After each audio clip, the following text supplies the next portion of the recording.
Bismillahirrahmanirrahim. Alhamdulillahirabbil alamin.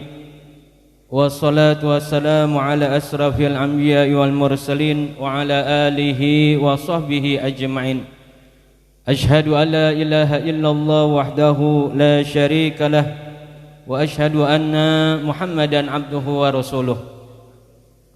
Allahumma salli ala sayyidina Muhammad abdika wa rasulika nabiyil ummi wa ala alihi wa sahbihi wa sallim taslima. Limpahan puja, puji dan syukur kehadirat Allah subhanahu wa ta'ala yang terus menerus menganugerahkan, melimpahkan, menumpahkan daripada banyaknya anugerah kenikmatan, rahmat serta maghfirahnya kepada kita semua, terlebih di saat ini di dalam perkumpulan ini. Tentunya Allah subhanahu wa ta'ala membuka lebih banyak, lebih luas akan karunia kenikmatan dan rahmatnya kepada kita semua yang diberikan kesempatan untuk meraih apa yang dijanjikan oleh Allah subhanahu wa ta'ala bagi mereka yang menghampiri daripada undangan Allah subhanahu wa ta'ala, undangan keluhuran yang menjadikan sebab keselamatan dan kebahagiaan kita bukan saja di dunia, melainkan hingga kelak di akhirat, sampai perjumpaan kita dengan Allah subhanahu wa ta'ala. Maka berbahagialah bagi mereka orang-orang yang diberikan kesempatan oleh Allah subhanahu wa ta'ala. Berbahagialah bagi mereka orang-orang yang diundang oleh Allah subhanahu wa ta'ala dan dia menghadiri, memenuhi daripada undangan Allah subhanahu wa ta'ala jalla jalla, sehingga ia menghampiri, mendatangi di mana suatu tempat, di situ diturunkan Allah subhanahu wa ta'ala banyak daripada karunia Allah subhanahu wa ta'ala, dihujani dengan rahmat dan keberkahan oleh Allah subhanahu wa ta'ala. Itulah di majlis yang di situ diagungkan zat yang maha agung, zat yang satu-satunya pantas untuk kita agungkan, zat yang selalu sepatutnya terpatri di dalam sanubari kita, zat yang selalu selayaknya kita ingat, kita sebut namanya. Dialah Allah subhanahu wa ta'ala, dan kita berada di dalamnya. Maka tunjukkan kegembiraan kita, kebahagiaan kita atas terpilihnya kita oleh Allah subhanahu wa ta'ala atas undangan Rabbul Alamin, dengan bersyukur kepada Allah subhanahu wa ta'ala, dengan rasa syukur yang sesungguh-sungguhnya, dengan rasa syukur yang timbul dari sanubari yang mengakui akan Allah subhanahu wa ta'ala, bukan rasa syukur yang mengakui akan kemampuannya. La, kita manusia tidak memiliki kemampuan apapun melainkan atas kehendak Allah subhanahu wa ta'ala. Semua atas keinginan Allah subhanahu wa ta'ala, semua atas kehendak Allah, kemampuan Allah, kebesaran Allah, kekuatan Allah. Tidak ada yang paling mampu di jagat ini, tidak ada yang memiliki kemampuan, siapapun ia dan apapun ia, bagaimanapun ia, illa Allah, kecuali Allah Subhanahu wa ta'ala. Dan kita telah dipilih oleh Zat yang maha memiliki kemampuan, yang maha agung, yang maha besar, yang maha menentukan, yang maha memberi petunjuk, yang maha kaya, yang maha besar, yang maha dermawan. Sehingga pada malam hari ini kita kembali menghampiri undangan Rabbul Alamin Jalla Jalaluh. Maka janganlah kita menyepelekan rasa syukur kita kepada Allah Subhanahu wa ta'ala. Karena yakinlah dengan rasa syukur tersebut niscaya Allah tambahkan lagi kenikmatan yang lebih awal kita dapati, Allah tambahkan lagi. Bersyukur lagi, Allah tambahkan lagi yang lebih besar. Bersyukur lagi, Allah tambahkan lagi kenikmatannya yang lebih besar lagi. Sampai kita mengakui bahwa semua apa yang ada di hadapan kita, semua yang kita mampu untuk menikmatinya bersumber dari Allah Subhanahu wa ta'ala. Sehingga tidak ada waktu, masa, sedetik pun dia lupa kepada Allah Subhanahu wa ta'ala. Sehingga dia lalui hari-harinya, waktu-waktunya, detik demi detik dengan tetap mengingat Allah Subhanahu wa ta'ala. Maka berhargalah setiap waktu yang dilalui selama hidupnya di dunia dengan dia mengingat Allah. Dan inilah yang dikehendaki oleh Allah Subhanahu wa ta'ala. Alhamdulillah, alhamdulillah, alhamdulillahi rabbil alamin. Dan bertambahlah keberkahan majlis kita dengan dihadiri oleh guru-guru kita, diantaranya zuriyah Rasulullah sallallahu alaihi wasallam. Diantaranya hadir di tengah-tengah kita Al-Habib Fahmi bin Ahmad Al-Attas, kemudian Al-Habib Muhammad Ali Al-Haddar, dan juga guru kita Al-Mukarram Al-Ustadz Zuhairi, serta Al-Mukarram Al-Ustadz Hidayatullah. Kita doakan mudah-mudahan guru-guru kita dipanjangkan usianya oleh Allah Subhanahu wa ta'ala, selalu dalam naungan sehat walafiat, diberikan kekuatan, terutama diberikan semangat di dalam membimbing kita melalui ilmu-ilmunya menuju keridhaannya Allah Subhanahu wa ta'ala. Amin amin ya rabbal alamin. Hadirin hadirat sekalian, sebagaimana biasa sesuai dengan jadwal di minggu kedua di bulan Desember ini, tepatnya tanggal 12 Desember, dan juga bertepatan di tanggal 8 Jumadil Awal 1443 Hijriah, yang akan menyampaikan tausiah atau mengulas kajian daripada kitab Nasihat Diniyah, yakni guru kita Al-Mukarram Al-Habib Fahmi bin Ahmad Al-Attas. Kemudian nanti dilanjutkan dengan kajian umum yang akan disampaikan oleh Mukarram Ustadz Hidayatullah. Waktu dan tempat untuk mempersingkatnya, marilah kita simak baik-baik, kita dengarkan melalui telinga kita, kita resapi melalui sanubari kita, dan pikirkan, niatkan. Manakala itu ajakan untuk amaliyah, niatkan untuk mengamalkannya. Sehingga kita pulang bawa bekal. Bekal apa? Bekal ilmu.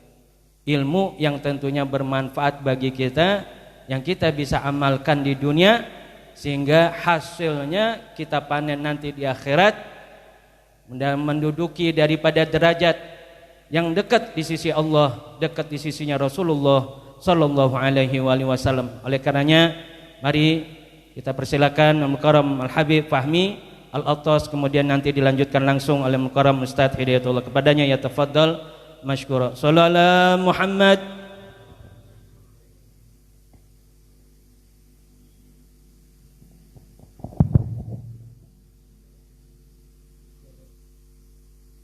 Bismillahirrahmanirrahim. Assalamualaikum warahmatullahi wabarakatuh. Alhamdulillah, alhamdulillah. Wassalatu wassalamu ala Rasulillah Sayyidina Muhammadin ibni Abdillah wa ala alihi wa sahbihi wa man walah. Wala hawla wala quwwata illa billah. Rabbi shrah li sadri wa yassir li amri wahlul 'uqdatam min lisani yafqahu qawli. Alhamdulillah, puji syukur kita kehadirat Allah Subhanahu wa taala yang banyak memberikan kita karunia-karunia-Nya. Nikmat-nikmat Allah Subhanahu wa taala berupa rahmatnya Allah Subhanahu wa taala, dan juga kita masih bisa bersalawat kepada Sayyidina Muhammad sallallahu alaihi wasallam, pada keluarga beliau, para sahabat beliau, para tabi'in dan seluruh umat beliau. Dan insyaallah kita termasuk umat beliau yang akan mendapatkan syafaat beliau di hari kiamat nanti. Amin, amin ya rabbal alamin. Alhamdulillah.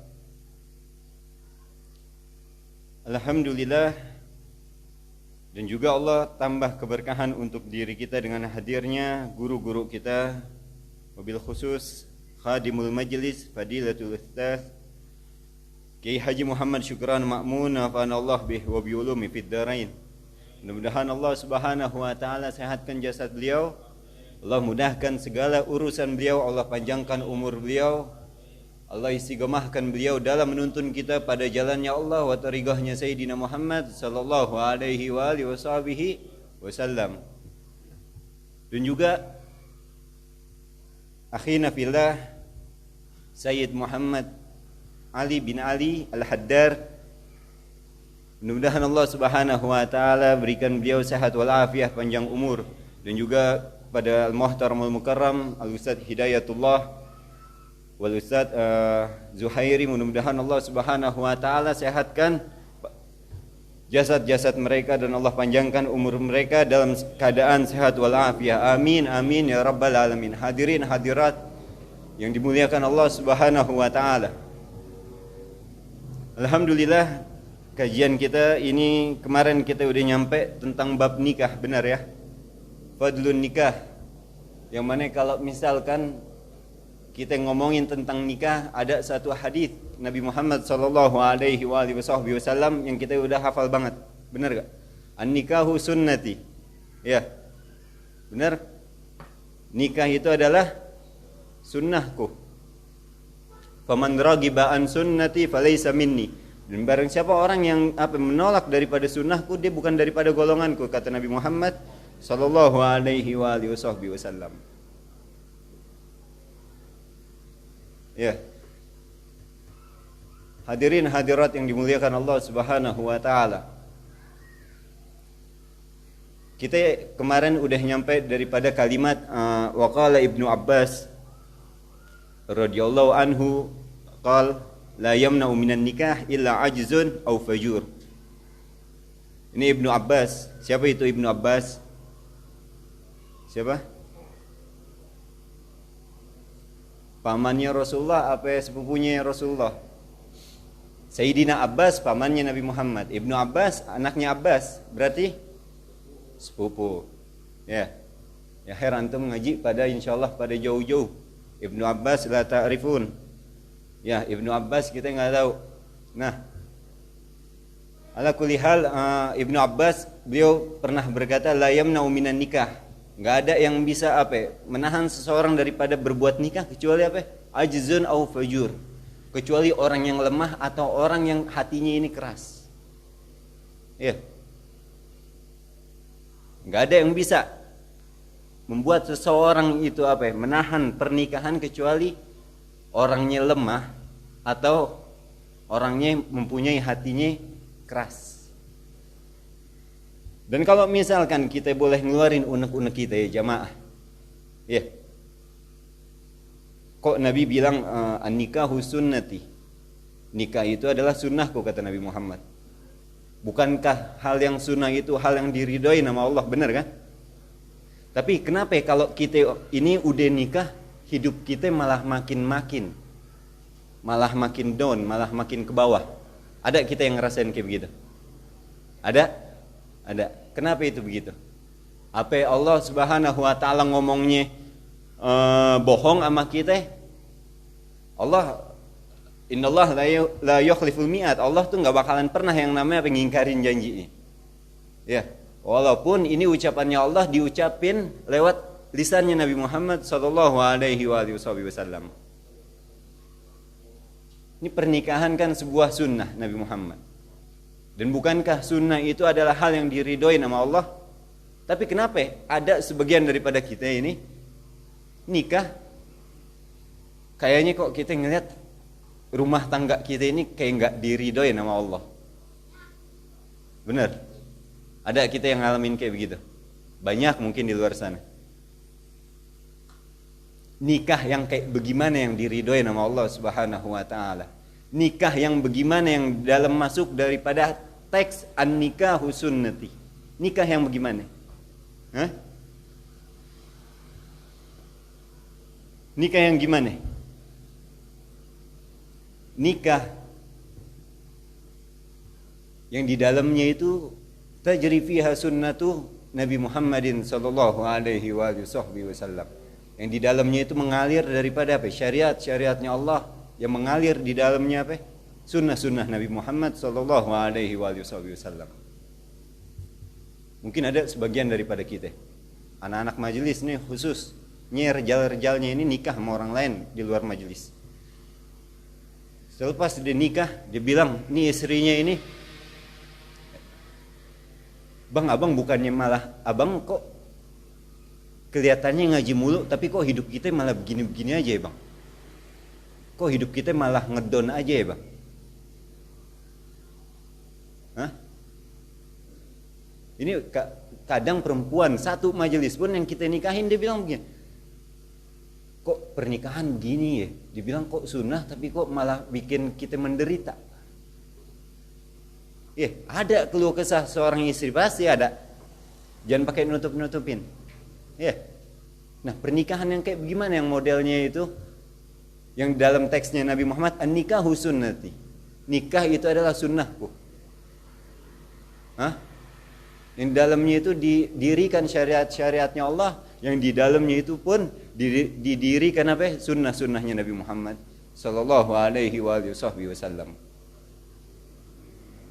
Sekarang saya mau tanya begini. Kita jangan heran, Bu. Ini saya ngomong sama perempuan-perempuannya mobil khusus. Kita jangan heran hidup kita ini dalam pernikahan, Allah kayaknya nggak ngasih yang namanya keberkahan. Allah nggak ngasih yang namanya rahmat di dalam pernikahan kita. Karena apa? Karena kita ini di dalam pernikahan kita imhal. Apa imhal itu? Mengecilkan sesuatu yang tadinya besar tapi kita anggap remeh.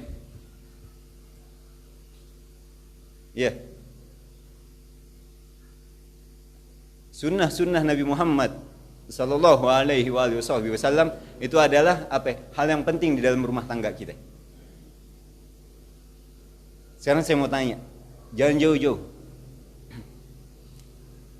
Ini para nisa, para ibu-ibu, hari Jumat nyiapin laki-lakinya baju putih, gamis putih, apa enggak? Coba jawab pakai yang jujur, khalas yang jujur. Antum bersama dengan Allah jawabannya yang tahu. Hal yang kayak begini, hal yang remeh, kita tinggalin diam-diam.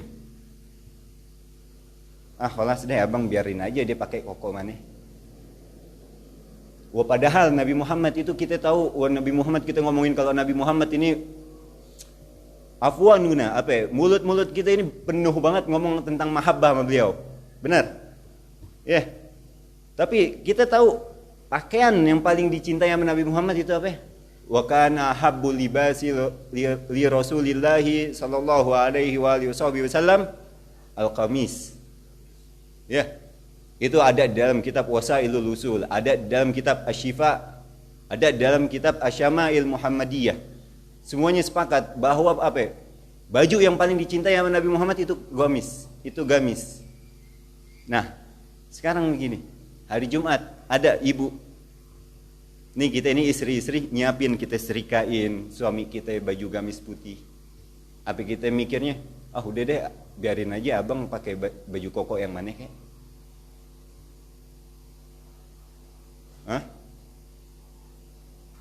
Kita pun laki-lakinya nih Kayak pun hari Jumat begitu.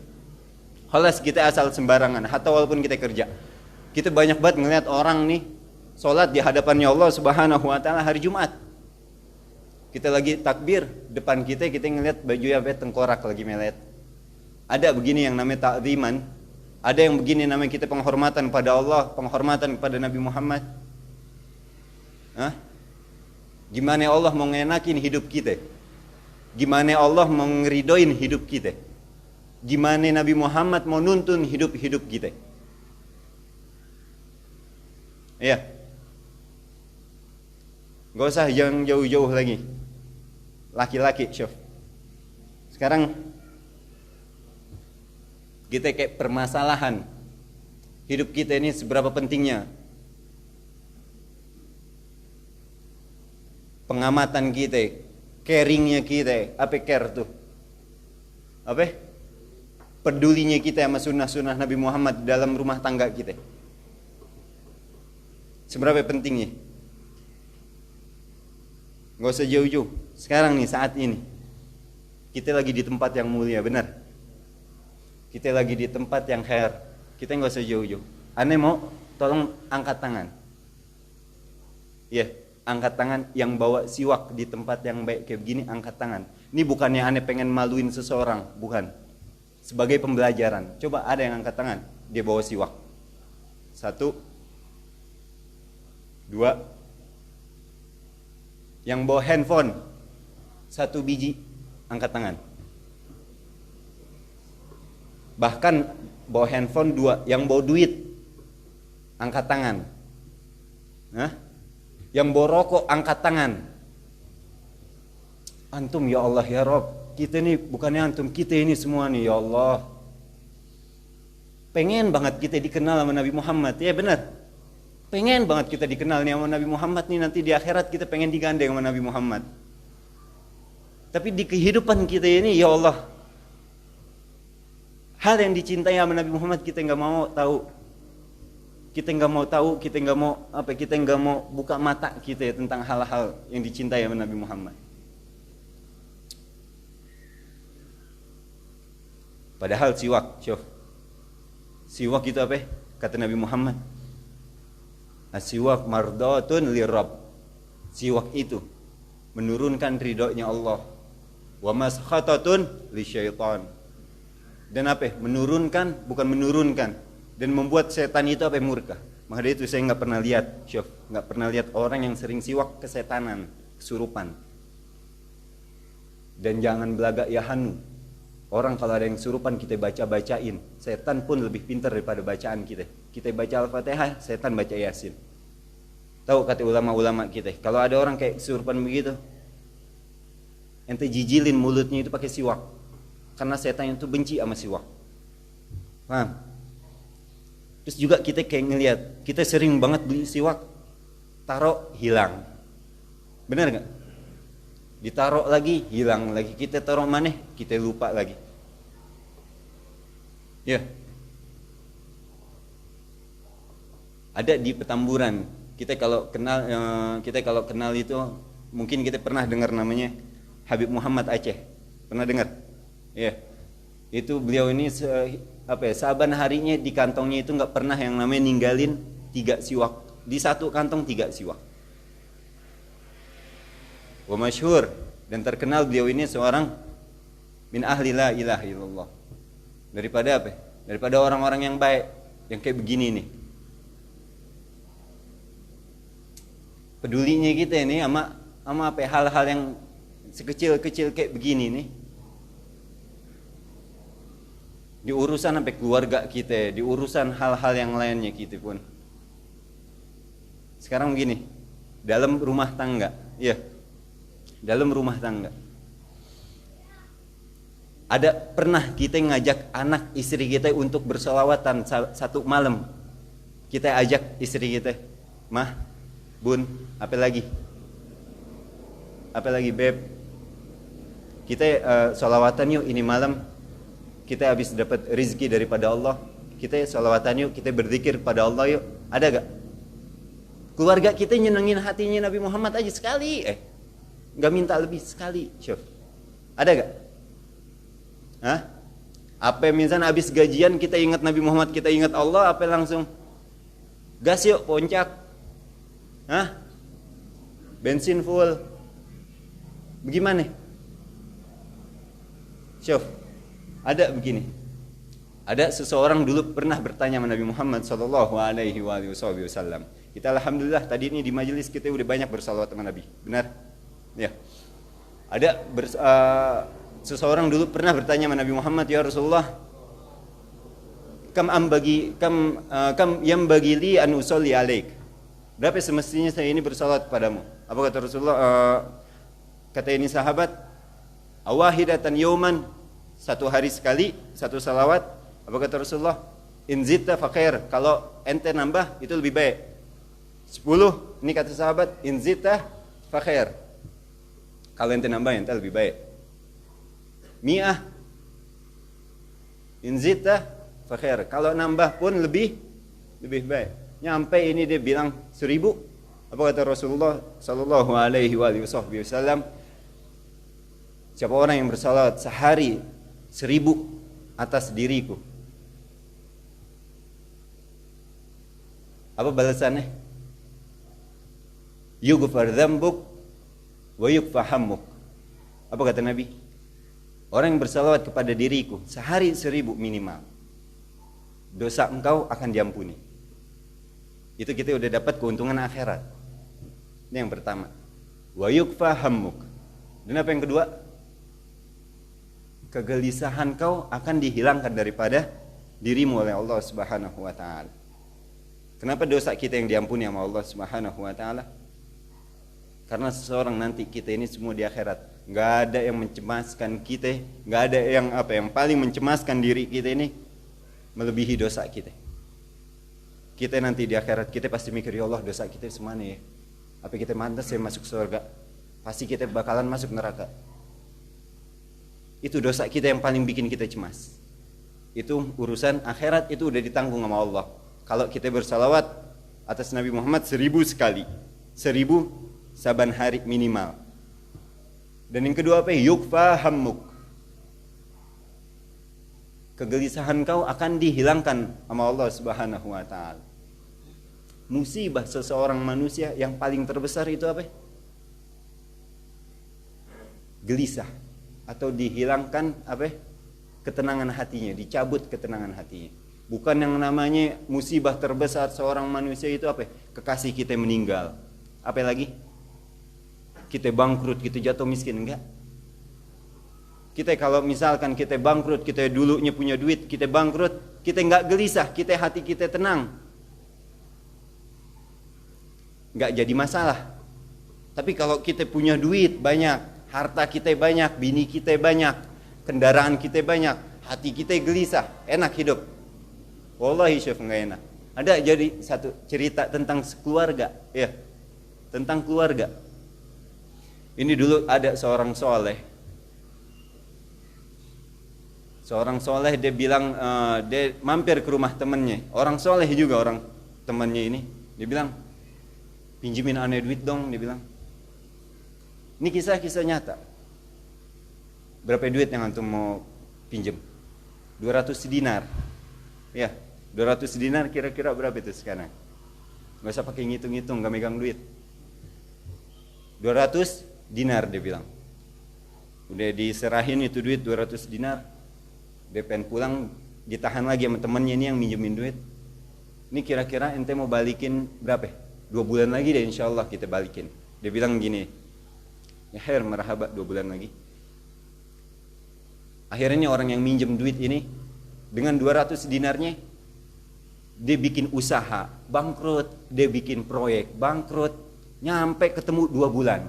Akhirnya dia mikir begini, ya Allah gimana nih caranya kita mau bayar sohib kita dengan 200 dinar. Akhirnya jatuh tempo, nih teman yang minjemin duit dia datang. Ya, bukan di sini. Akhirnya temannya dia datang, dia bilang, antum ingat antum punya hutang 200 dinar sama saya? Ingat. Dan ini jatuh temponya kalau nggak salah. Dia bilang begitu sahibnya. Iya emang ini jatuh temponya, tapi hari ini saya nggak megang duit, saat ini saya nggak megang duit sama sekali. Itu bagaimana? Ini karena emang dua-duanya orang soleh, mereka nerapin apa? Hukum Islam, syariat. Orang yang kalau minjem duit dia nggak bisa bayar fi waqtin ma'dud, di apa? Waktu yang tertentu, itu dipenjara hukumannya.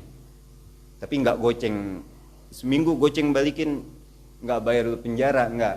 Ada jumlah-jumlahnya. Yeah. Akhirnya ini temannya ini yang minjem duit, ya kita ikut ke Mahkamah Agung, kita ke kodi, kita ke hakim, kita konsultasi nih, antum punya den, antum punya hutang, begini. Akhirnya ya khalas, ini mereka pergi berdua di depan hakim. Ini yang minjemin duit dia cerita begini. Ini dia dulu dia minjem duit 200 dinar, dia janjinya 2 bulan dia bayar, tapi pas semenjak 2 bulan dia nggak bayar. Akhirnya kita nerapin hukum syariat. Kita apa namanya, dia mau dibawa ke penjara. Hakimnya nanya sama orang yang minjem duit itu, benar dia bilang. Ya nanti siap-siap kita insya Allah masuk penjara, dia bilang begitu. Ini kata orang yang punya hutang, dia bilang begini, tapi hakim, ane punya satu permintaan, tolong kabulin permintaan ane ini, satu aja sebelum ane masuk penjara. Apa itu? Dibilang hakimnya, saya mau bermalam saat ini bersama keluarga saya, bersama anak-anak saya, dibilang. Aus juga ya. Nah terus akhirnya kata hakimnya, siapa yang bisa ngejamin antum ini pulang dan besok ente nggak bakal datang ke sini lagi, dia bilang gitu. Dia nengok kiri, dia nggak kenal seseorang, orang pun nggak ada yang kenal sama dia. Dia tengok kanan, nggak ada juga orang yang kenal sama dia, orang pun nggak ada yang kenal sama dia. Ya, akhirnya kata hakimnya, aneh sih gimana yang punya hajat nih, si sahib antum yang apa namanya, yang minjemin antum fulus ini 200 dinar. Terus kata sahibnya ini yang minjemin duit, gimana dong? Antum ada jaminan nggak? Siapa yang ngejamin ente bakalan datang lagi besok? Dia bilang, dia ngeliat kanan kiri nggak ada yang kenal. Dia bilang, Rasulullah menjadi jaminanku, dia bilang. Ya, Rasulullah menjadi jaminanku. Bentar iklan dulu ya.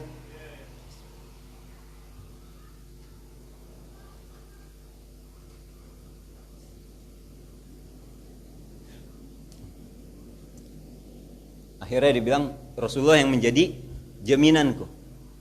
Ini kata hakimnya, ente bener ente ngomong Rasulullah menjadi jaminan diri ente. Bener.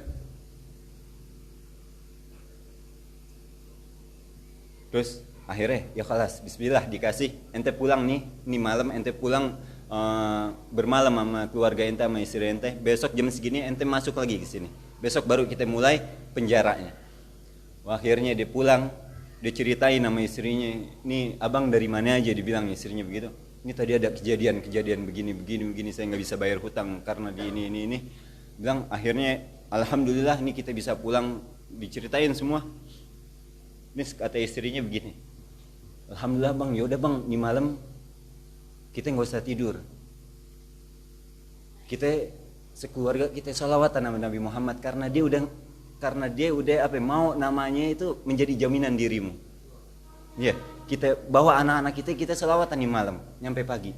Ya bismillah kata suami.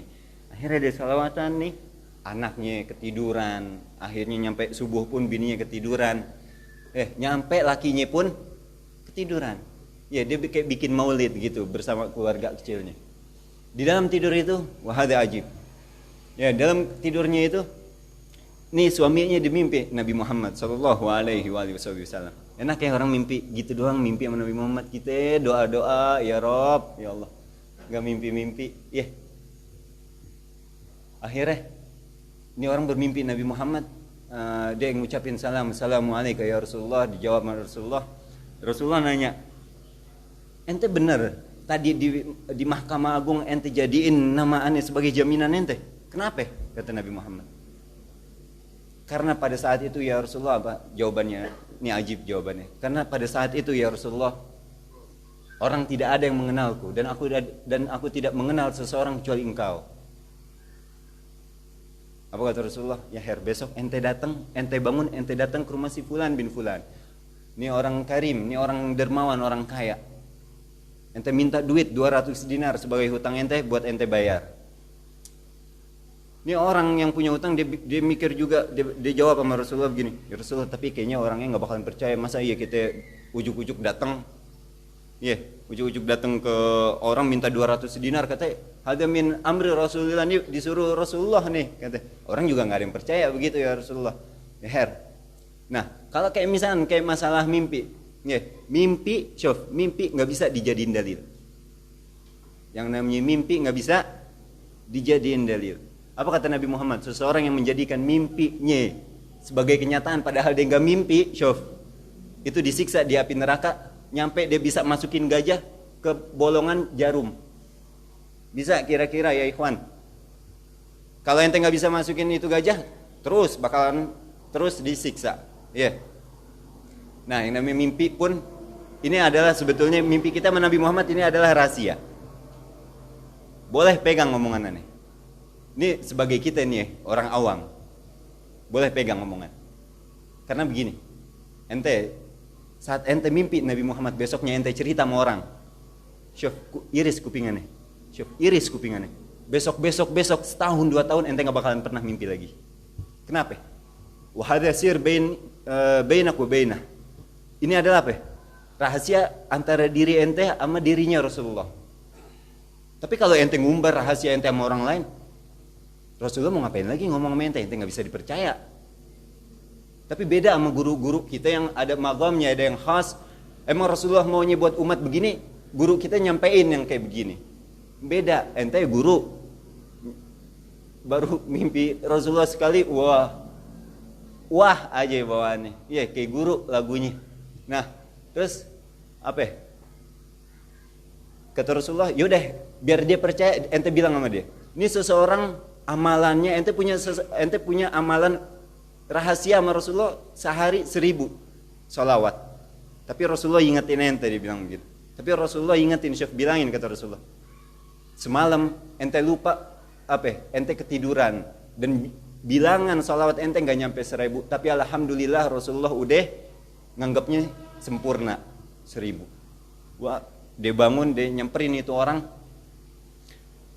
Nih, assalamualaikum, dia bilang ya marhaba laka hajah, dia bilang ente punya hajat, sini tal masuk. Semalam ane mimpi Rasulullah nyuruh ane minta antum duit 200 dinar karena ane punya hutang. Masa iya ane langsung percaya mente 200 dinar gitu ane kasih tiba-tiba. Nah ane sebetulnya juga udah ngeduga ente bakal ngomong kayak begini, maka dia itu ane nanya sama Rasulullah.